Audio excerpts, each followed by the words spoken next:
I'm Logan Crawford, and right now on Spotlight, we're delving into the mysterious and captivating world of April, Sweet April, a duology penned by the talented John Shamley.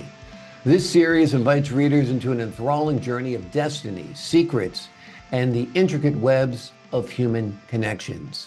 John crafts a narrative that not only captivates readers, but also invites them to ponder deeper questions of fate and the hidden truths that shape our lives. We're delighted to have this very talented author join us here today on Spotlight. We thank our team at Atticus Publishing for helping us put him in the spotlight today. And we ask viewers like you to support writers like him by subscribing to our channel and by purchasing his wonderful book. The links are below this interview. John, I am delighted to have you back on our show. You were a terrific guest the first time, and I'm sure you're going to knock it out of the park again today. Thank you. Thank you. It's good to be here. Great to see you. Let's give the folks a little background on April, Sweet April. Let's look at book one a little bit. And it has to do with different events that happen during the month of April during different years, correct? If I'm summarizing it, okay? Well, that's correct. It has to do with April, and the key thing is that everything takes place in April 1968, Mhm. and that's the driver behind it.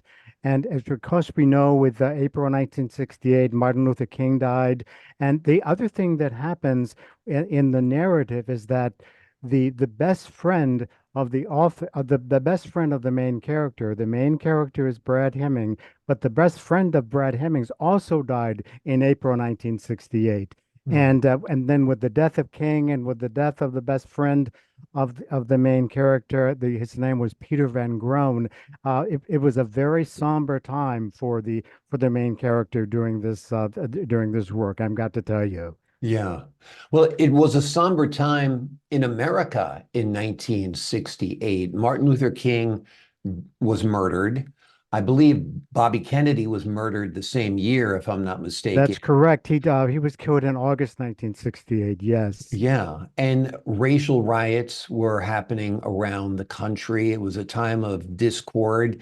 We were coming out of the assassination of JFK, and those wounds had sort of healed when they got ripped right open again. So, what inspired you to focus on 1968?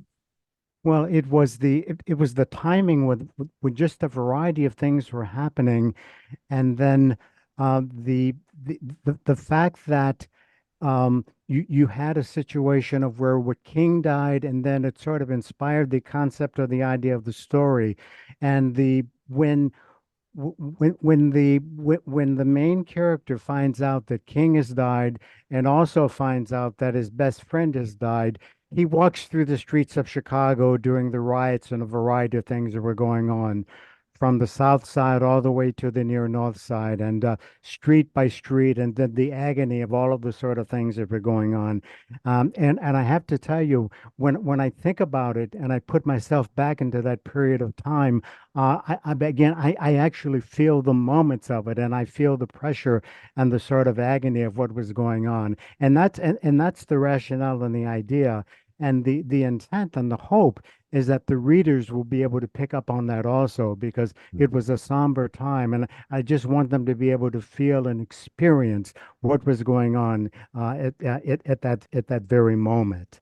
Yeah, the soundtrack for me for that year is, has anybody here seen my old friend Martin? Can you tell me where he's gone? Yes. It was kind of a morose song. It was sad. It talked about the death of Martin Luther King, of Bobby Kennedy, and so forth. And it really kind of summarized those sad, melancholy feelings we had back then.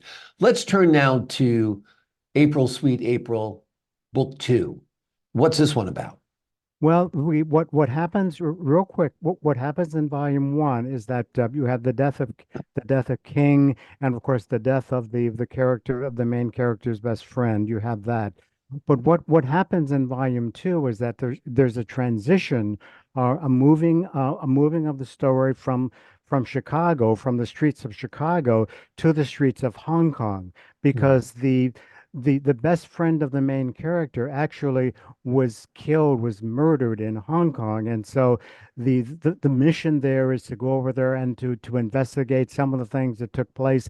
And at this particular point, the main character has the obligation of being able to replace uh, the his best friend with the activities that were going on then. And then what you have going on is all of the sort of the adventuresome things that were taking place where China was really in real time. There was the possibility that China could have taken over Hong Kong during that time. And then you see the excitement of that and the possibilities of that, and also the sort of tragedy of that where freedom could be lost. And that's the thing that's built around it. Yeah. Is it still 1968 in your newest book? Yes, that's the beauty of this. Logan, as we go through it, is that everything takes place in April 1968. Hmm. That's the whole beauty of it. And so volume one takes place there, volume two, volume three. Now the outlet in terms of being able to expand upon it is that there, of course, you have the situation of where and you see some of this in volume one, some of it in volume two, where there is movement back in time, thinking about what had happened, and then sometimes moving forward in time. But the present moment, the present period of time for everything that takes place is in April 1968. Absolutely. Now you kind of gave away a little teaser there, so I'm going to have follow up on it. Book three. Are you planning a book three already? Oh yes, there is a book three, and that will book three, volume three will be out this year yet, and it's April to April, volume three. Remember Suma Chun, my darling, and Suma Chun was a major historical character during Chinese times, and the beauty of this is that there are clues for the reader in volume one Mhm. regarding Suma Chun, in volume two regarding Suma Chun, and then of course volume three really deals with that. But again, there are clues that are there for the reader to be able to pick up and to be able to get a feel for what's going on. I'm hoping I haven't given away too much, No. but at the same time, I'm pretty sure that it won't be quite that evident what's going on until the reader actually gets involved into the actual narrative. Yeah. Yeah, absolutely. No, you haven't given away too much because I still have a million questions and I'm still very, very intrigued by the concept. I think it's such a creative approach. On one level, it seems like it's very confining to keep your story within 1 month, within 1 year. But when you think Yes, about it, we experience one day at a time, but so does everybody else in the world. So there are so yes, many different stories happening simultaneously that you could write 1,000 books about April 1968, and each one of them would be absolutely. different, right? Absolutely, yes. Yeah. Now, I think we talked about it a little bit before the last time you were on our show about making April Sweet April a movie. I know I'm nostalgic for the 60s. I try to dress like a guy from the 60s from time to time because I love that era. Um, what about making this into a movie? I think it's got all the ingredients. Yes, it would be one incredible story because it was a pre for those of us who lived during the time. It was something that really incredible to experience, and then to be able to fashion that so that folks could go back and experience it. It would really be great to be able to see that. And I have to tell you, one of the most interesting things, of course, was the situation of where you had the situation of where women's lib coming Yeah. about, freedom, freedom, freedom, and the situation of where you've got total equality between the genders and the sexes and the like. And there really wasn't really a battle of the genders, but there was a situation of where it was clear that women were beginning to really make their mark in terms of where they stood in society. And yes, we talk about that in the in the April Sweet April series as it goes about, because it's a critical piece that individuals should be able to be aware of. And it's really beautiful to think about it. And it's also beautiful to think about it in terms of um, uh, doing the narrative and doing the actual lines and the prose as it goes through it and stuff like that. And it's amazing. You would think after all these years that I wouldn't be as excited about it as I am, but when I start thinking about it, I'm excited about the what readers are going to be able to feel and what readers are going to be able to sense as they go through this and as they hear the sort of things that are going on. Yeah, it was an era of promise. I mean, Oh, with yes. MLK and Kennedy, they kind of went hand by hand because they both were working together for civil rights. Lord knows what would have been achieved if MLK had lived and Bobby Kennedy had lived and become president. I I mean, I think know. we'd have a different world. It was also a time of the anti-war movement was kind of getting into full gear. We were Yes. tired of the Vietnam War. It seemed Yes. like a pointless war.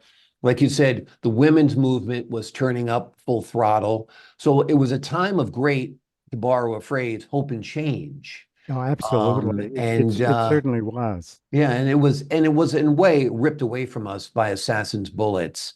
And so I think the whole story is just so fascinating between looking at MLK's murder and then looking at the death of your protagonist's best friend as well. I think it's really, really well done. So, when can we expect book three to come out? Well, let's see. We're talking about this year yet. Mhm. It'll be late summer, early fall when volume three comes out. That's correct. Yes. Wonderful, hmm wonderful. And that's going to focus on China. Yes. Well, again, Give not to too much tell away. not to tell too much. Again, the main theme is that everything happens in April 1968. But what you have going on here is a situation of where because of the sort of dynamics that are taking place where China is in the process of trying to take over Hong Kong, you have certain individuals are taking or become political prisoners and they're in prison camps in China. Yeah. And then the experience of that and the hope of trying to be able to get out, the prospect of trying to get out, and then the situation here of where you were able to go through it and look at it, and then phase back in time to think about things as individuals are experiencing their time in prison, and then to go forward in the future and think about things in time also. That's really the beauty of it. And there are other historical figures and characters that come in, and without telling too much, I will I can say that um, Albert Einstein, who died he died in April. He died in April 1955, but he died in April, and because of his connection with April, obviously he becomes a player. Mm. And then you have William Shakespeare, who was born in April and died in April. And because of some of his reference to such beautiful lines that he talks about a day so sweet in April and things like that, Mm. and he becomes a player also in terms of the variety of things that are going on. And so that's really what makes it interesting in terms of thinking about in prison in 1968 in China, April 1968 in China, and then the variety of things going on in individuals' minds about how they can keep their sanity, how they can keep their wits about them in order to try to figure out a way to get out of prison to be able to pursue other pursuits. Amazing, amazing. It's quite a world you have crafted. It's a trilogy of historical fiction. The name of the series is April, Sweet April. Book one is out there. Book two is out there. Book Yes. three is coming this year. And then who knows, like we said, in many ways, even though we're confined to 1 year and 1 month, the stories that happened within that 1 year and one That's month correct. are And and endless. and just for the and just for the viewers to hear, there are two additional volumes after that, a volume 4 and a volume 5, to be able to complete the whole story of what was envisioned. Again, everything within April 1968. Yes. Wonderful. Can't wait. Glad you've got a roadmap already strategized in your head and probably on paper as well. John Shamley, thank you so much for joining us here today on Spotlight. Well, I really appreciate it. Thank you, and the best of everything to you. Same to you, John. And to the folks at home, I'm Logan Crawford, thanking you for your time this time. Until next time on Spotlight.